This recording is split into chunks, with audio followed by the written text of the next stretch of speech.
All right, it is a brand new week, September 22nd, 2025. Here we are, the Home Education Foundation, doing the HEF podcast. That's the Home Education Foundation's podcast. The Home Education Foundation is the organization that was started by the beloved Brenda Dickinson and her husband Craig in the early 1990s. As they began just after having home education rights secured in the state of Florida. Began to lobby and protect parents by being the voice of parents in the Capitol to protect home education rights. Not just to be able to teach your children at home, but to be able to be the authority over the educational choices. So much so that yes, you could take it and do it yourself. And that is what she has fought for the last 40 years. An amazing legacy, and a legacy that we work really, really hard to push forward and to remind the legislature at every change of the guard and at every come and go of new legislators, governors, commissioners, that we are here as parents and we have a voice, and that voice matters. And so here we are again this morning saying thank you to the parents of the free state of Florida for the wonderful donation match campaign that they helped us participate in earlier this year in August. Absolutely fantastic. We had a home education family sponsor this event with a $6,000 match campaign, and parents from all over the state came together and helped us raise the funds that they would then match, and it was a success. And so we say thank you for being with us and sponsoring us. And thank you to our top sponsors. That's Arete, FPEA, Fisher Precious Metals, and TBHC Group. We're very, very, very thankful for our top sponsors. And we're very thankful for another special someone, Brenda. I must tell you, we had a really, really good friend. I don't know if he wants me to say his name, but he's just so stinking talented. He can close his eyes and imagine it, and then his fingers just do it on a guitar or an instrument. He's one of those types. It's disgusting. It really is. No, Brenda, it's much worse than that. People like him are the reason I quit playing guitar as a teenager. No, I'm kidding. I love music, and I love a little jam session, but I love to sit and listen to people like him just exude the gift that God has placed inside of them, and to watch what comes out. And so if you're with us and you're tuning in, then what you just heard for the first time ever, September 22nd, is the official HEF podcast music. We now have our own music to go with our podcast, and it was custom made for us by this individual. And I know that you can't hear it yet, Brenda. So maybe afterwards I'll send you a clip of it, but it's truly epic. It's truly patriotic. It gets my blood moving, and it makes me really, really hyped to be on the podcast and talking about parents' rights. It just kind of gets me moving. So hopefully you guys enjoyed it too. And, yeah, man. Yeah. Oh, I got to turn your mic on. I'm sorry. Yeah. So he's a wonderful guy, and we're so grateful that he lended us his talents. What a great investment we hope that it turns out to be. So thank you. Thank you, good sir. I know you'll be listening, and I know you know who you are, so I appreciate you. Well, Brenda, how is it's been a crazy couple of weeks. Yeah. There's a lot going on.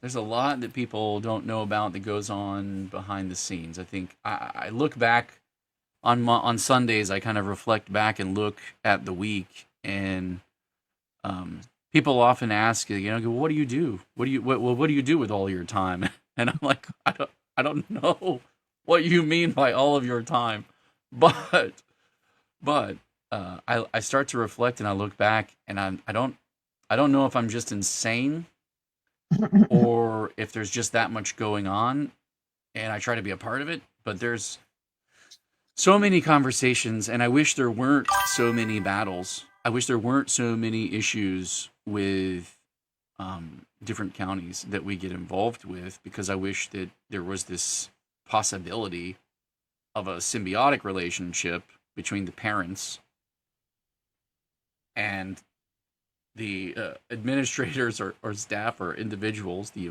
employees of the state who, work on behalf of the children.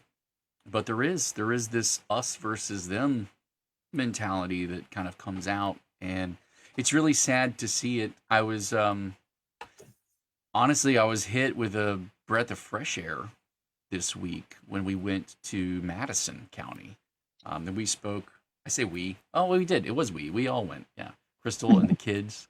It was, and I expected hostility. Somebody had texted me ahead of time and said, "Oh, the superintendent is going to be there," and I thought, "Oh boy, here we go. This will be fun." And I'm not afraid of the confrontation. I get a little too excited, I think, to argue. At times I have to I can see that. try to keep my mouth shut a little and let other people kind of do their thing. But honestly, I got there and it was a breath of fresh air. The superintendent kind of spoke to me a little bit beforehand, but yeah, there were a number of parents who were there, and the crowd was diverse. It was mixed, and they were all concerned about one thing: their kids. And it was beautiful to see both the diversity and the singularity of focus, like in one room, as it kind of came together. And it was a little bit of a smaller crowd, so I took the time to go around the room and just ask them why they were there, and tell who they are and what they really hoped to get out of the day, as we dove into, like, how does homeschooling work, how does the scholarship work, what are some of the things parents need to know. And we just did this workshop. By the way, for anyone who is curious whether or not that's something that we do, we will travel and come speak to your group if that's something that you're interested in. We also, in our Discord, we can set up large virtual town halls, and we could do that for your co-ops or for your mom's groups or your dad's groups or whatever. If you just want to understand more, or let's say you've got a lot of people who aren't homeschoolers. There were a couple there who were not homeschoolers, and they were kicking the tires wanting to know, how does it work? What are my rights? Where do I start? Is it really okay? Like, what's really behind all this? And so we just had a really good meeting. And if you would like one of those, we can help you with that. That's something we can do. It's set up by the homeschoolers in Madison County leadership. Yes. There. It wasn't Yes. a school board meeting. It was not, but it's funny because she sent the invitation to the superintendent, who put it on the calendar, the district calendar, so that she was going. And then the local news ran it and was like, "The school board invites you to this homeschool event." And they were like, "Wait, why are we promoting homeschooling?" And the wheels started to turn of, like, the us versus them. That's not what we do. Like, you could see it, like, emerging. And so afterwards, I had a wonderful conversation with the superintendent, and what a blessing to be in Madison County right now, with such friendly homeschooling leadership. Like, I just have to be honest, it's not every county doesn't have that, and that it truly is fantastic. What she has done, and I invited her to be on our podcast, so I don't want to give too much away, but I'm hoping that we can get a very near future date set up for her to come on and talk about some of the things that she's doing there, because I think the media runs news cycles and they talk about things with a specific agenda in mind. But it's a breath of fresh air when someone's in leadership who doesn't care about that. They just care about getting things done. Here's a problem. Let's just solve it. Let's stop talking about it and let's just solve it. And I listened to how she went about methodically kind of putting together the pieces that solved the teacher salary issue in her county. And man, I was just floored, absolutely floored. Yeah, what a great opportunity. I hope she'll come on and talk about it, because I'd love for her to be able to, one, take credit and be recognized for her ideas, because they were hers, but two, also be seen as someone standing out as a kind of dissonant voice among the us versus them mentality that gets fostered all over the place. Yeah, she said multiple times at the meeting that her perspective is they're your kids and you should be able to do whatever is best for them. So she will never tell a parent that they should or have to put their kid in public school, because she recognizes that's not what's best for every child. And so she's very open to home education as an option because she wants parents to have options to do what is best for their individual children. So yeah, it really just was a breath of fresh air to have a superintendent. And she did say that she's taken criticism from the rest of the school board for this, because they do see it as an us versus them, which to her doesn't make sense, because home education, they're still students registered with the county. They're still part of your district. They're just choosing a different option for schooling. So she, yeah, it was really nice to see someone who was coming in with such an encouraging mindset. And she was there because she wanted to learn more about the issues parents were facing with the district for home education and how, as a superintendent, she can make things smoother for parents. So it was just a really positive experience and different than what we expected when we heard that the superintendent was coming to the meeting. Yeah, 100% for sure on that. It's nice. I even recall her saying that, you know, she might be a one and done superintendent. That's too bad. Well, you know, she may not get placed back. I don't think that she has a lack of desire, from what speaking with her to do it. I just think that she's like doesn't care about making enemies and just cares about wanting to do what's best for the kids, wanting parents to be empowered, and trying to find solutions toward that end rather than sit around and endlessly chat about things. So, well, this is a good opportunity for the homeschoolers over there to get involved in her campaign and keep her in office if it's her desire to do the job again.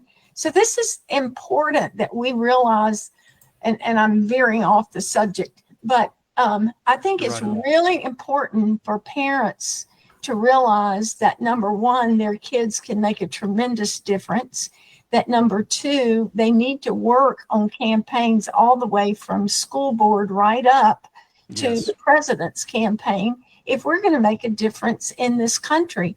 And if anybody watched the memorial service for Charlie Kirk yesterday, the difference that his organization, Turning Point, has made in this country by reaching out to the young people to get them involved in campaigns and to speak out on what they believe instead of, you know, sitting back and hoping somebody else is going to do the job, really turned this last election around. And we can keep good people in office, but generally conservatives don't give much, but what they do have is boots on the ground.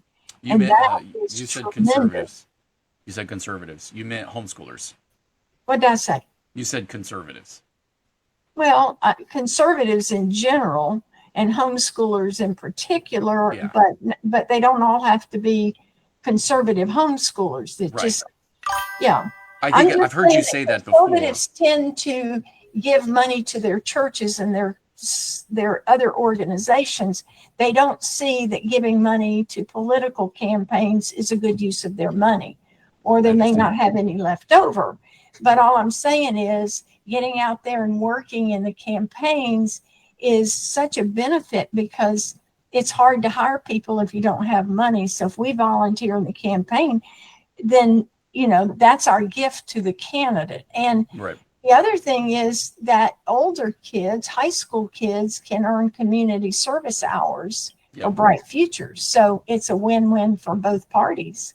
Yeah, no, absolutely. I do fully agree with you. I've heard you say that before, so I just wanted you to clarify, because I didn't know if the word homeschooler or conservative was a misspeak or not. So I just wanted to make sure I understood you.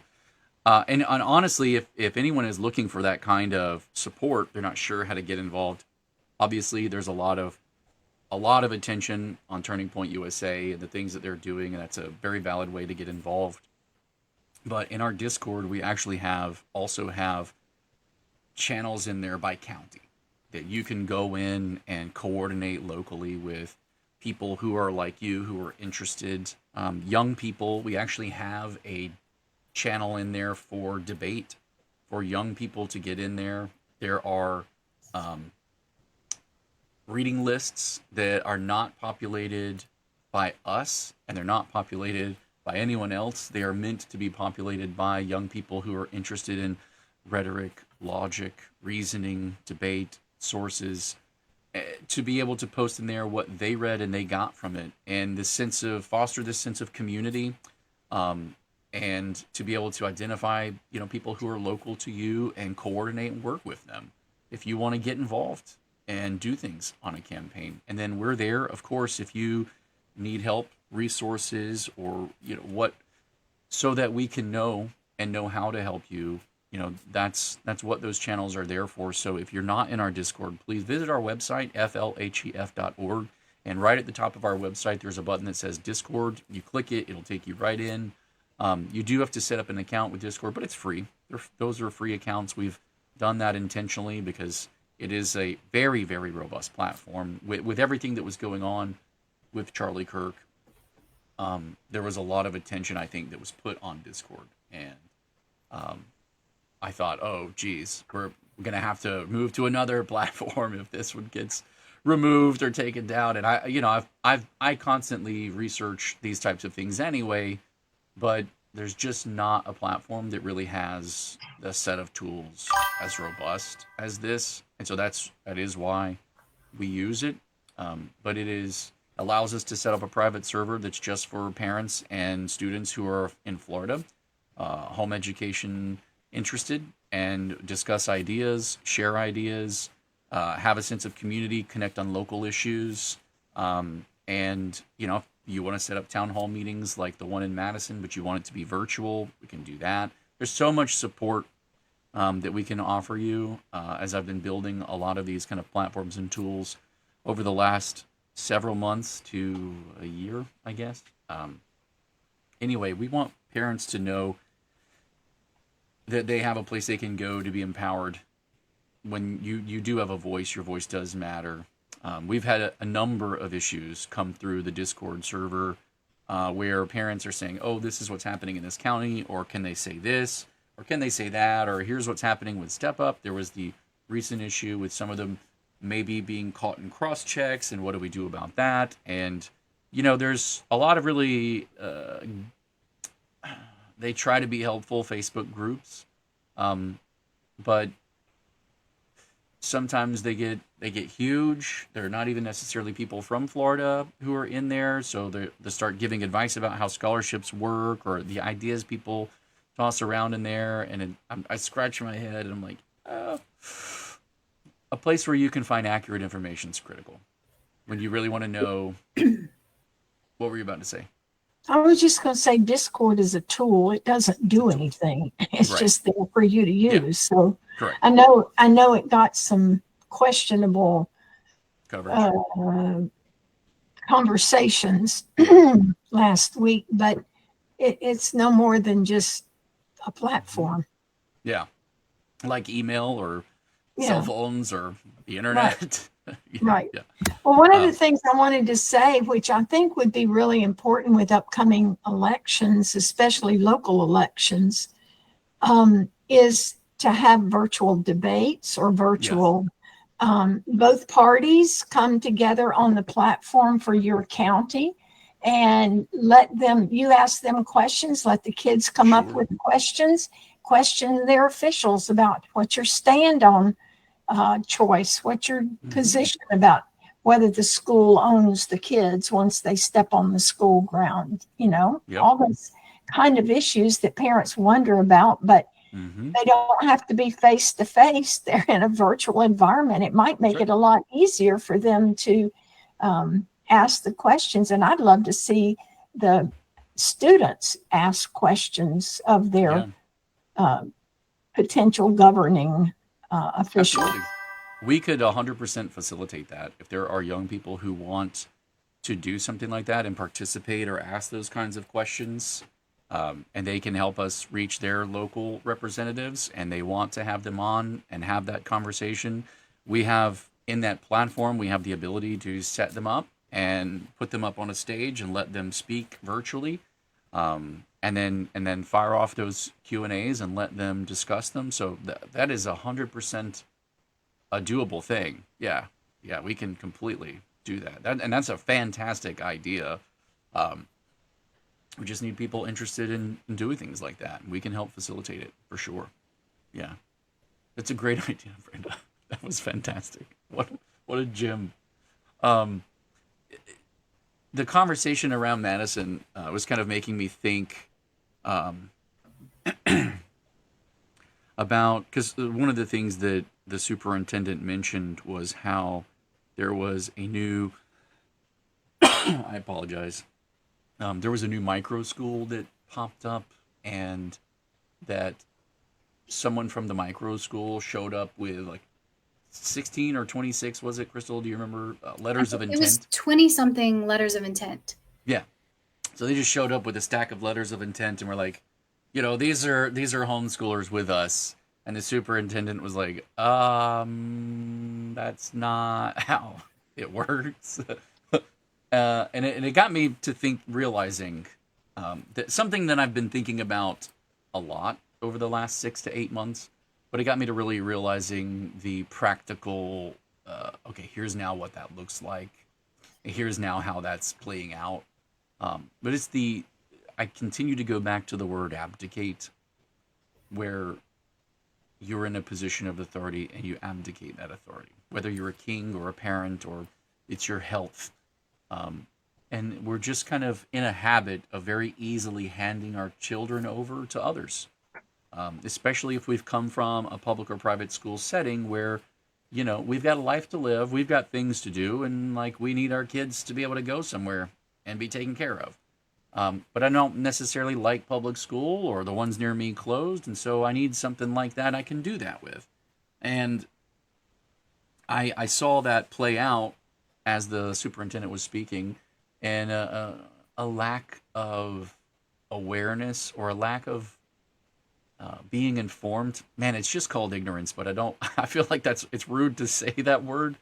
Because I don't mean it rudely, I just mean that there's this gap of knowledge about what your responsibilities are.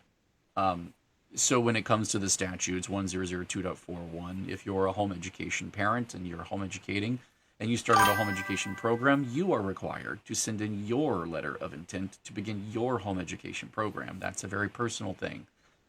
It is a declaration that you will be taking charge of the education of your own children, and you send in a letter of intent and you begin that program. And I'm watching a lot of, they're not public schools and they're not private schools, but they're these program entities come up, and they're just one more way a parent kind of abdicates. And I think we have to be careful, because there are legal responsibilities that we have when we are home educating. There are things that we have to do, and we need to know those as parents. We need to be informed about what those are. We have freedoms and rights, but we also have responsibilities. I even had a parent kind of discussing a different matter with me, but the way that they phrased this particular statement kind of caught me. They said, well, we have the freedom. They said, we have the freedom to choose to do a test if we want to at the end of the year for an evaluation. And I was like, wait, what? No, that's not a freedom. That's not a freedom. That's a responsibility. The freedom is to home educate your children, and there is a responsibility and a requirement that at the end of the year, you satisfy an end-of-year evaluation in one of several different ways. One of those ways is a test. One of those ways is a portfolio and review, the certified teacher, that you show progress commensurate with your level, and then there are others in that list. But it dawned on me that there's a critical lack of understanding. The law isn't difficult to read. I mean, there's some parts of it that are can be tricky in application, But when you're a parent and you want to know what your rights are, they're straightforward when it comes to home education. It's 1002.41. We need to know that. We need to read that. We need to be familiar with it. Because if we pull our kids from public school and we just hand them to someone else at another school, it's changed geographical location, but we haven't really taken on the burden and the responsibility of teaching our own kids in a home education program. I even argued with the CEO of one of the groups. I won't say which one it was, but he said, "Well, the kids are in a home and they're learning, so isn't that home education?" And I'm thankful we were on a virtual, because I was so livid at the way that he spoke and what he was saying. No, it's not, because you're sitting them in a living room and logging them into classes that are put forward by a charter school in another state, and then you're charging them a full tuition. That's not the same thing. Well, and home education. for clarity in that context, it wasn't a parent with their own children in their own home. It was parents dropping off their children to someone else's home to be, in his argument, home educated, because it's technically still in a home. So I'm not naming any of these programs. Yeah, which is not at all the spirit of home education, which is you educating your own children. Yeah, and I'm not saying there's anything wrong with legitimate micro schools. I've seen a lot of those programs. I've talked to some of the people who run them. There's some great value to watching a community come together in an effort for everyone to participate, all hands on deck, and as a community, educate the children. I think that's beautiful. I think that's wonderful.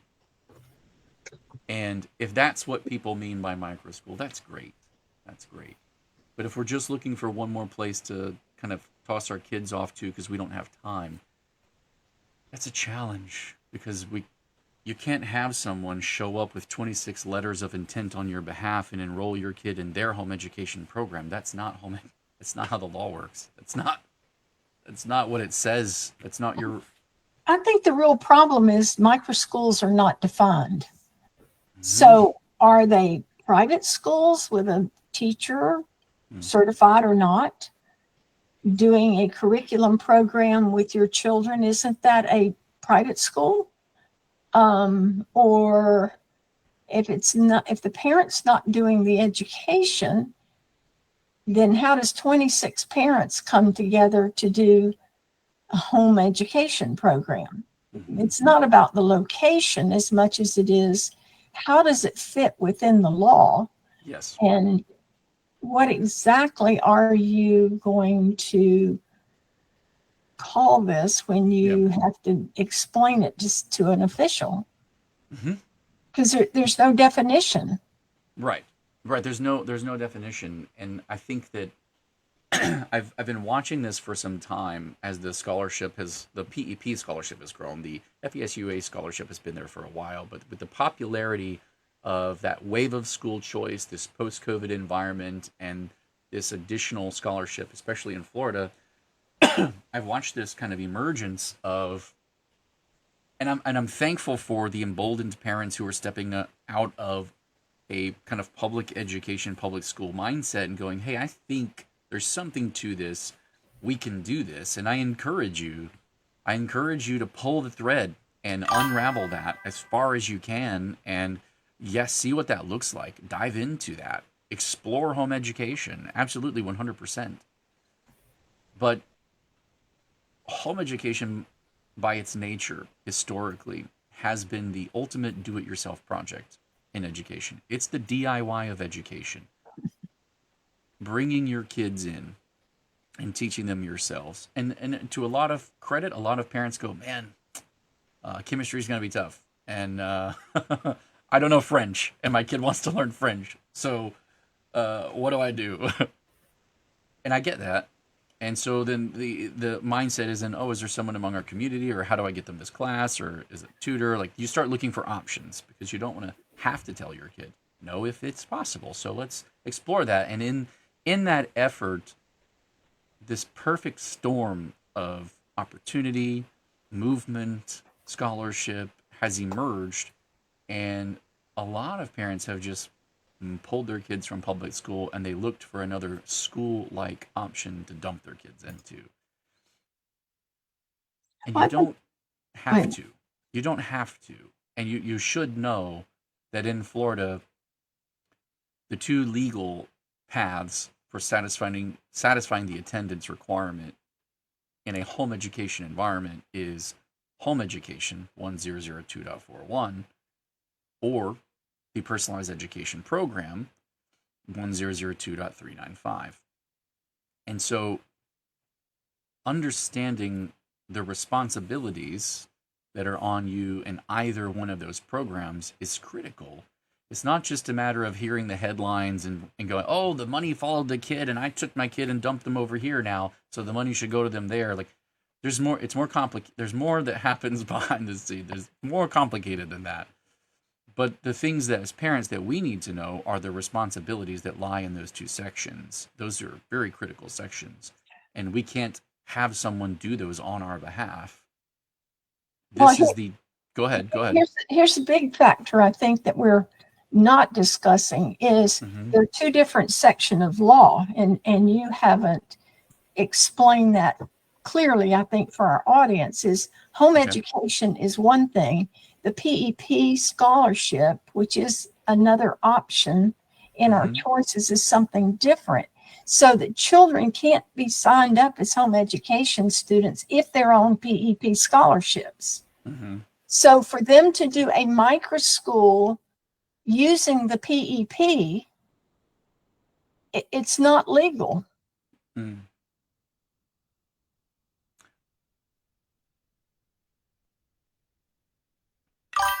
I know you're thinking that one through. This is what I'm hearing you say. And the reason it's not legal is because them bringing in the stack of intents from the school who is getting, the parents are getting scholarship money, they can't be registered as a home education student. So they're not even associated with the district as PEP students. And what's the problem is it confuses the school districts. We're already having a lot of trouble trying to get PEP students into classes at the public school. We talked about that in a previous live.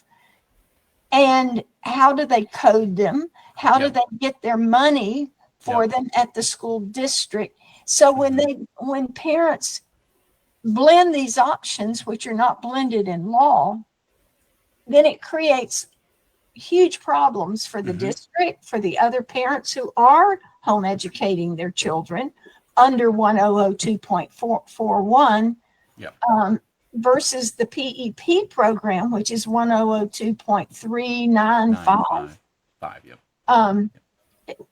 Two different sections of law, and it's clearly you can't do home education if you're a PEP student, not under the law. You can teach your children at home, and you can, as the hub of that, you can choose chemistry from somebody or French from somebody else using your examples, or you can use the money to pay for classes at the public school or whatever you want to do at a private school.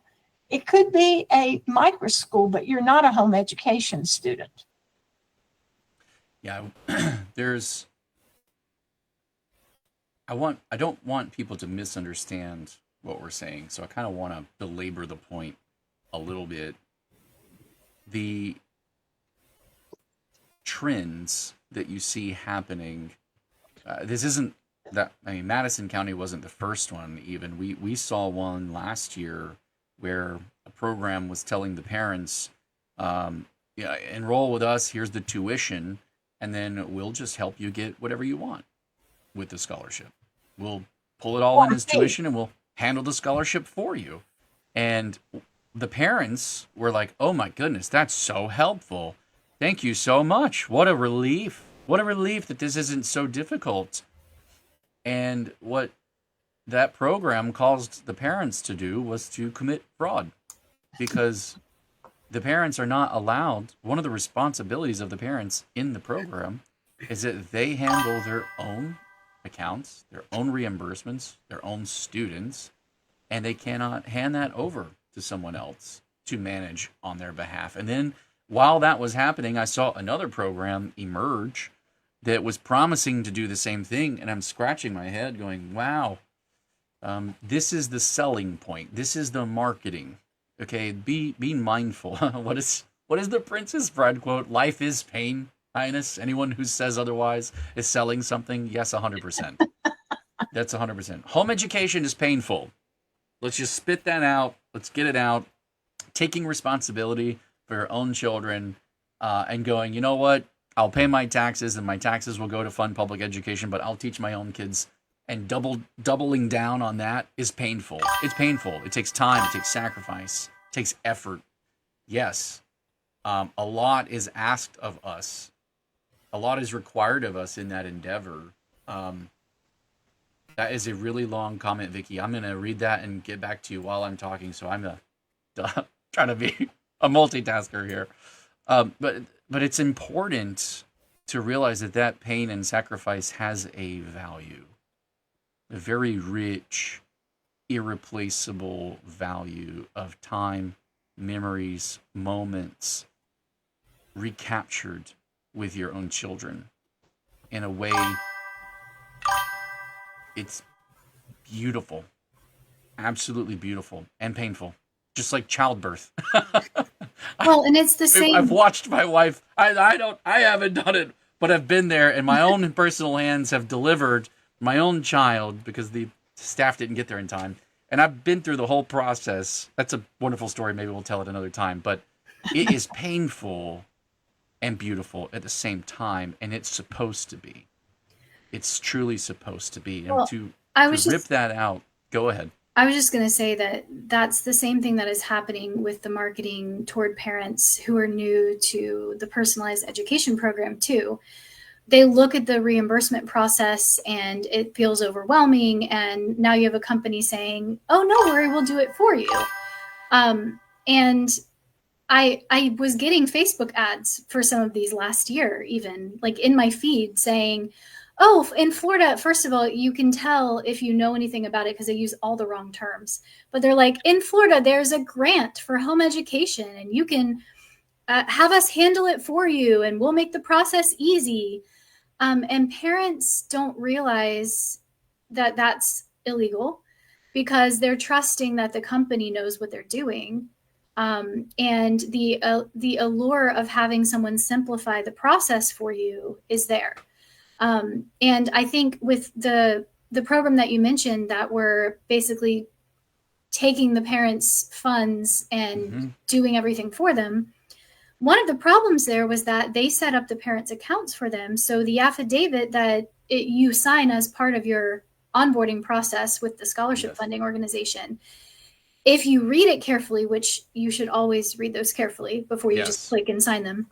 If you read it carefully, it says all of those things in the affidavit. It says that you are not allowed to use a third party to submit reimbursements for you, never share your login information with the third party. All of that is in there and you agree to that. But the parents didn't even read those because the company was already doing all of that for them. Right. And so this is why it's so important to inform yourself and not just trust somebody who comes along saying we can make this process easy and smooth for you. Yes. The statutes are there. You can get copies of the affidavits from the SFOs and read them for yourself and see what you're agreeing to and see what your responsibilities are, because it does come with responsibilities, whether home education or PEP. Yeah. It's not just rights and freedoms and where those boundaries are. You also have responsibilities as the parent that you are legally required to fulfill. So, and I think Vicky's comment kind of ties into that. If you want me to read it. If you want to, go ahead. I was going to read it after you, but you go right ahead. Yeah. She said, it's the money drive that is frustrating to me. When I started home educating, there were so few options of curricula and opportunities in our communities. Now, I am constantly bombarded with emails from people and businesses wanting to sell to us. There are so many choices to sift through. We have such a great responsibility, and I wouldn't trade anything for the work and joy of learning with my sons, even difficult things in those early years. The easy way isn't the best way. It seems families are bringing school home and giving up our God-given responsibilities. Just my heart in it all. No, you're absolutely dead on. Yeah. Your heart is on the target 100%.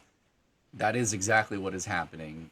This deeply ingrained, and it's so wild to me because for all of human history, this is not how it went.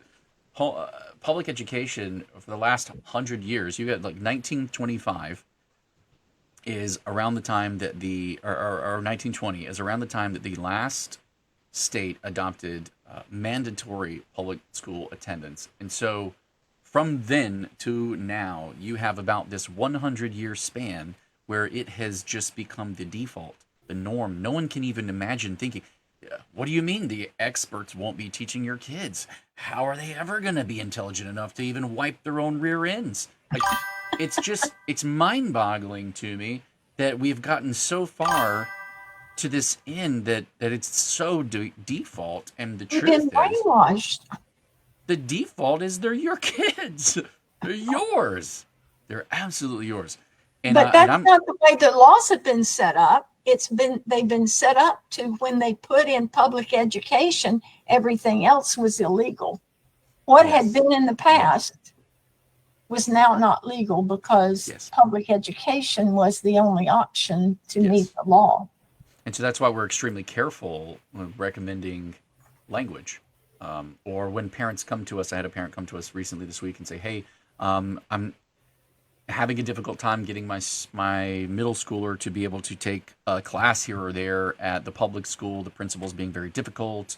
I emailed the governor and asked for this, and I was really hoping that you would help us make sure that we can add something to the Brenda Dickinson Act that gets core curricula classes added in there where they can go and show up and take those.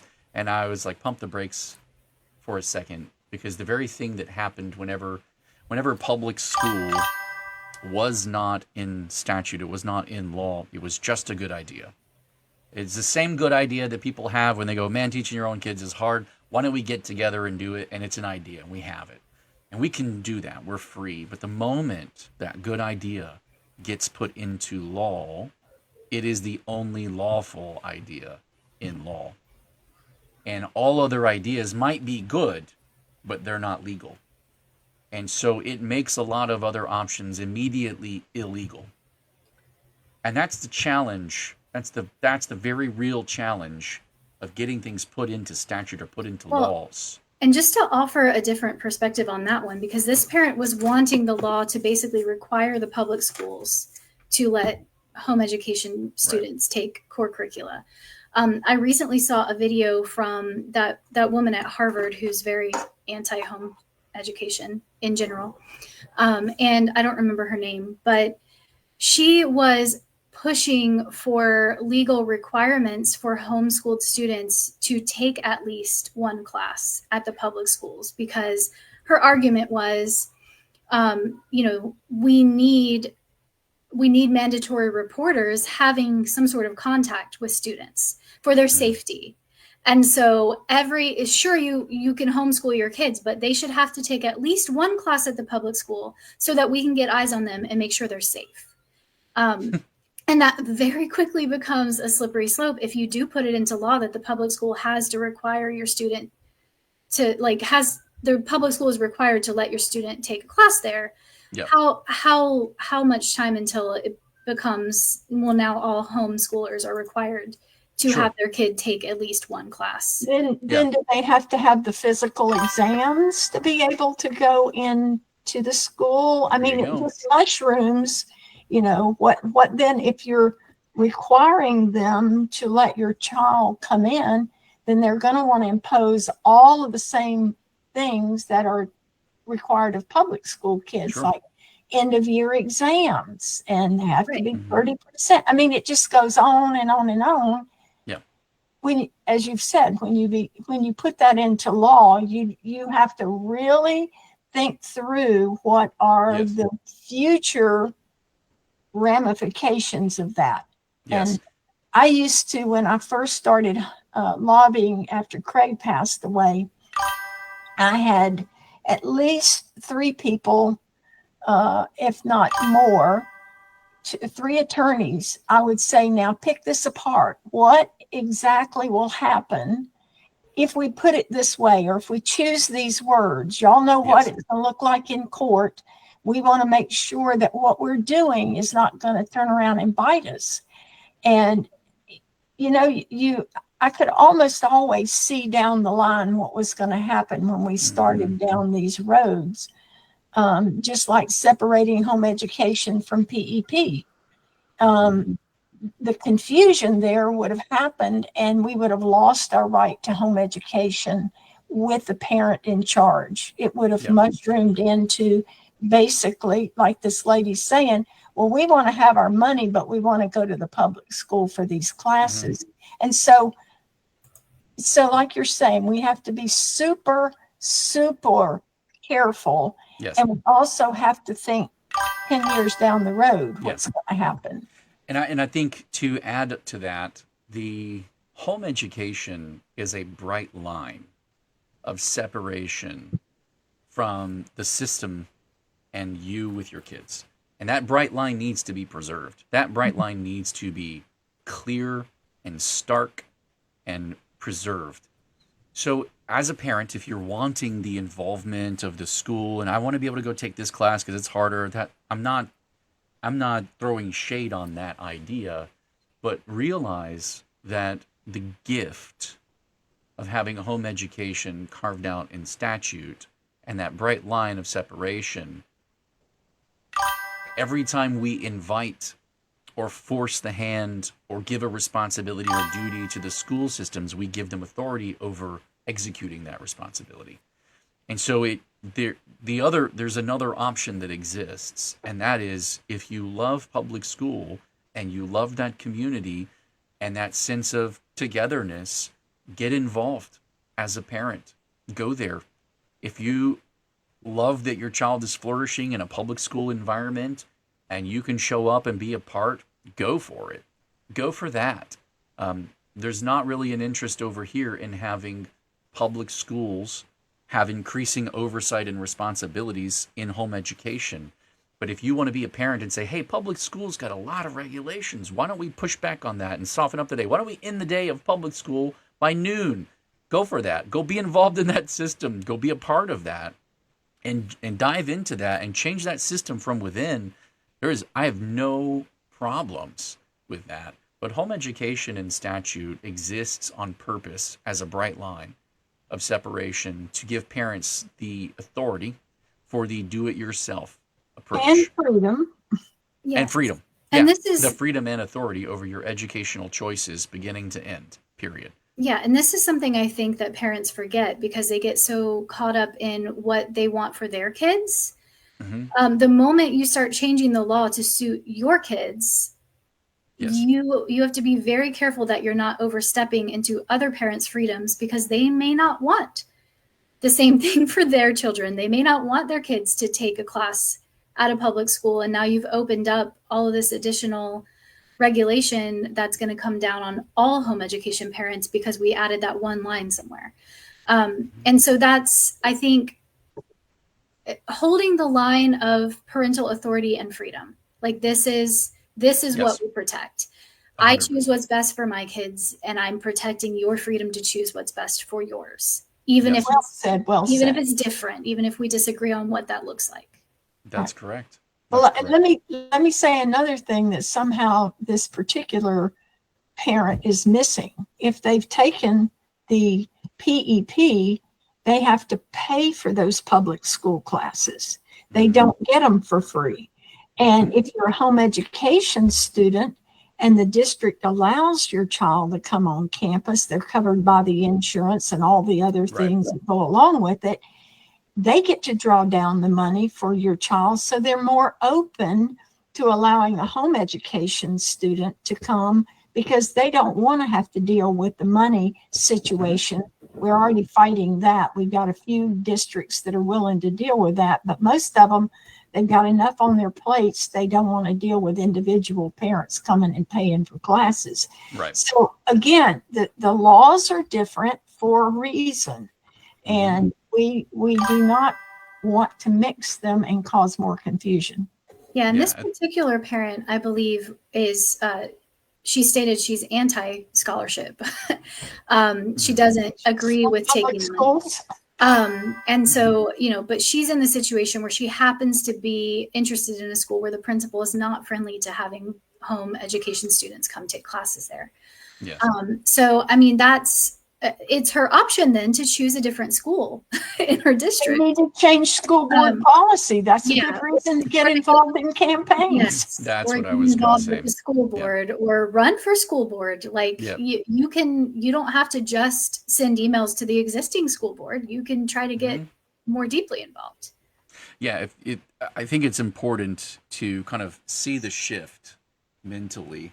If public school isn't as open and free come and go as you would like, and that's why you've chosen home education, realize that home education and home education families, that bright line of separation that exists to preserve parents' rights, as it gets blurred or dimmed, the freedoms dim with it. As the responsibilities and the duties get handed to the school district for this or the school for that, the authority that you have over your child slips away. There's a very important line. There's a critical line in 1002.41 at the very, very end. And it states that there are no, beyond what's stated in these statutes, they cannot require more paperwork of you or more regulations of you. They're limited to this. And that's critical. So if we pile more into that and we give them additional oversight, we give them additional avenues, and we lose our choices and our freedoms for favor of being able to take a class here or there, that's not really what that bright line is there for. We want that there. Yeah. And so if you're interested in the public schools being more flexible and working with you, then by all means work with them from the inside. Go for it. Be involved in PTA, be involved, run campaigns, get involved at every level, and try to change that system from within. That's great. But we need to make sure that in its purest form, we preserve parents' rights over their children with a hard line. Well, and the same is true with the PEP scholarship, which, Brenda, I'm so thankful you had the foresight to separate those out into a different statute. But there's a conversation happening between Vicky and Julie in the comments that kind of relates to this, which is, Vicky and Julie were talking about freedom and this authority, and Julie said, I homeschooled on a shoestring budget for years. It's possible you can do it. And their conversation back and forth was just about the fact that it's not worth giving up your autonomy for convenience in terms of what we were talking about earlier, or for money. And so I think with the scholarship, this is a point to be considered as well. We home educated for 7 years before PEP existed on a shoestring budget. Yes. All the free materials we could find, it is possible to do it. And it's not worth trading your autonomy and your authority as a parent for the money. So like as we get deeper into the scholarship, as the years go on, I already see parents kind of leaning in like, well, this is our money and I need this money and the reimbursements need to be this, this, and this. And we need to petition the governor and the legislature to add these additional things. Just be cautious that, again, we're not trying to add stuff for our own convenience that is going to trade away other parents' freedoms for how they use the program. So. And you touched on something that I want to clarify or add to at least, and that, it was something that Vicky also mentioned. She said one of her first comments up here. Let me find it. Now I am constantly bombarded with emails from people/businesses wanting to sell to us. You're notoriously hard to find and reach, homeschool community. Trust me, as a person who works in marketing, I get asked this a lot. And having done the research, it takes money to find you. It takes quite a bit of money to reach you. And if you're seeing it, they're paying it. So realize that they're not doing that for nothing. They want something from you. They are selling you something. You have the choice and the power because you can buy it or ignore it. Let that sit for a second. You have the choice and the power. You can buy it or ignore it. It's painful to educate on a shoestring budget. It's hard. It's sacrifice. I think our kids for a while may have been convinced our favorite word was no, because that's just what we end up telling them a lot. Whenever, can we play this sport? Can we do that? Can we? And I'm like, in fact, I had to shift it. I'm like, this is a wonderful opportunity for you to understand economics. You can do this or this, but not both because the funds for it aren't there. So this is how you make choices. Which one would you like to do? And that putting them on the horns of a dilemma is a great way to handle it. But when they're too young, it's kind of hard and they just cry about well, things. and So as parents, as parents, we had to make those choices too. Like I traded my time directing a class program so that our kids could get free classes there. Yes. And so there are ways to make it work, but it does take sacrifice. It's not the easy push a button and someone does it for you. That's not what home education is. Yeah, and there were no bulldozers or construction crews or anything like that when the early settlers came over, and now we have this beautiful, wonderful, amazing country that we live in with all of this stuff. But it was hard.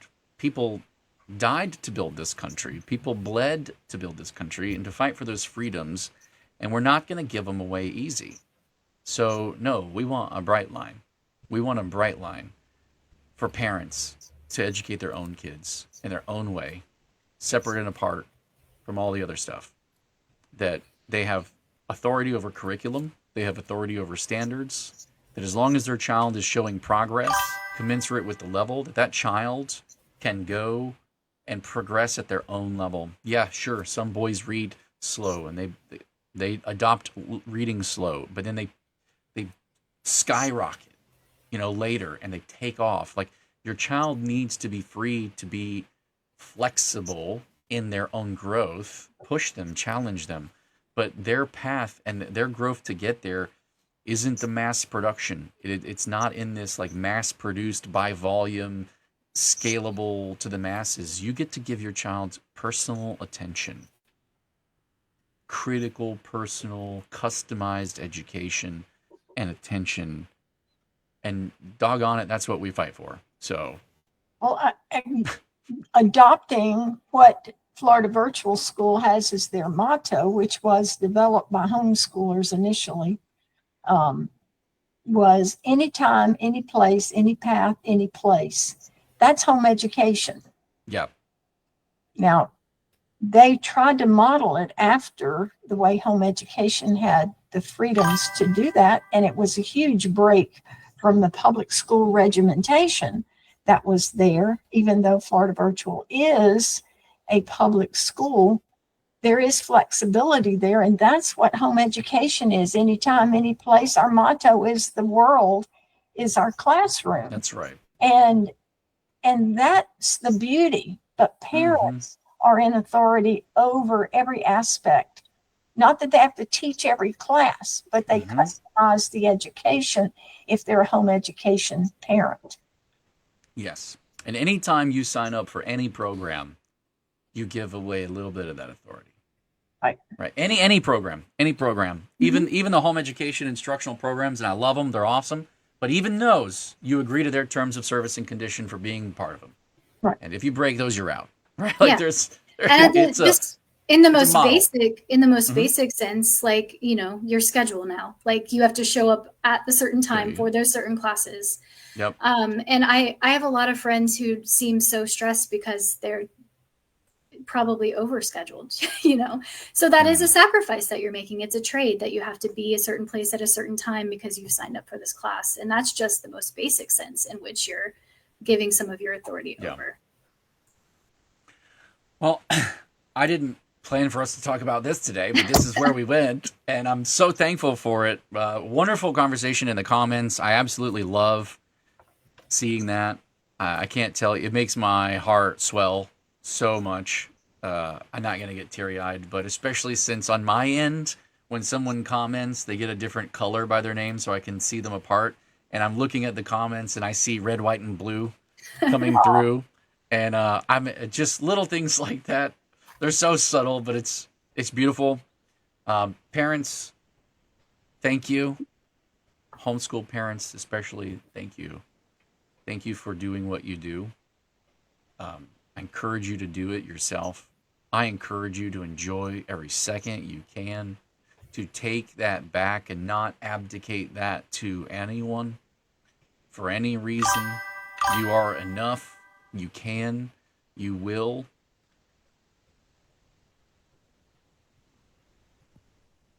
There's so much freedom, true freedom and beauty in this world to be seen and explored. Do it. Do it. That's all I'm going to say. I'm going to leave it at that. Brenda, I'm going to give you last. I always do, and I love it. I'm going to give you last say. What would you like to say? I would not trade the years that I had my children with me and we explored the world together for any amount of money. The sacrifice I made, if you want to call it that, to spend the time with my kids, there's no amount of money you can put on that. Yep. So you don't get that second chance. The amount of education you put in those children, it's not going to cover everything in the whole world, but you're teaching them to be self-learners. Yes. And that's one of the beauties of home education. I'll leave it at that. Thank you. I'm just going to leave it at that. Thank you. And one more time, enjoy our exit music. This stuff is great. Thank you for making it for us. We are going to use and abuse this music. It's absolutely fantastic. And thank you to our top sponsors, Arete, FBEA, Fisher Precious Metals, and TVHC Group for being in our corner. We appreciate you more than you know. Thank you to parents for the free state of Florida and the Home Education Foundation. You guys rock. We see you, we hear you. We're so thankful for you. Keep doing what you do, and we'll see you next week.